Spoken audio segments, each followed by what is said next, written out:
Do you know who's getting the most calls right now outside of the medical profession? Hi, this is Ron Carr. For some of you, this answer may not surprise you. It's divorce lawyers. Couples who didn't get along or have much in common before the virus are now driving each other crazy.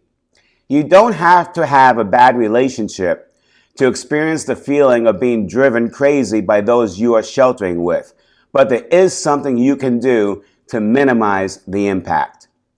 In my leadership and sales programs, I always tell my audiences that it doesn't take two people to change the conversation or relationship. It only takes one.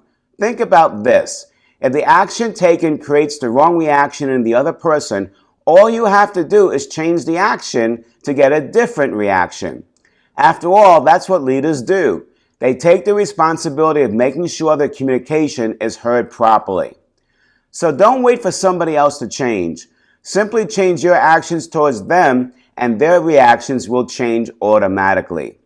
Dr. Gabor Mate, in his best-selling book titled Scattered Minds, talks about strategies that people with ADD can use to stay focused. One interesting thing he points out is that ADD may be in our genes, but there are people with ADD who show no symptoms while others do. Dr. Mate claims the environment is what triggers the activation of the ADD genes.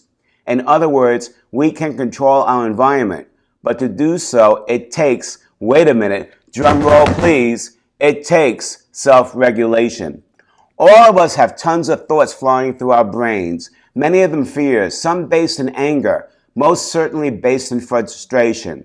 Before flying off the handle or yelling at someone because they pulled a trigger of yours, let's all dedicate ourselves to self-regulation. So how do you self-regulate? You self-regulate simply by being empathetic.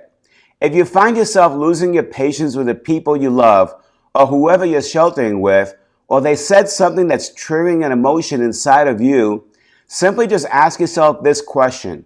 I wonder what he or she is going through during this difficult time. Just doing this one step will take your thoughts off of your negative reaction and will put you in their world. Empathy is the great panacea for reducing the amount of tension in a room. And today, all of us need to show an enormous amount of empathy to each other. After all, isn't that what we want in return? For someone to be empathetic to how we are feeling and understand what we are going through. Like social distancing is something we can control to help stop the spread of the disease, self-regulation is something we can control to create calm and peace in most relationships. Best way to self-regulate is to lead with empathy. That's today's Velocity Mindset message. I look forward to seeing you tomorrow.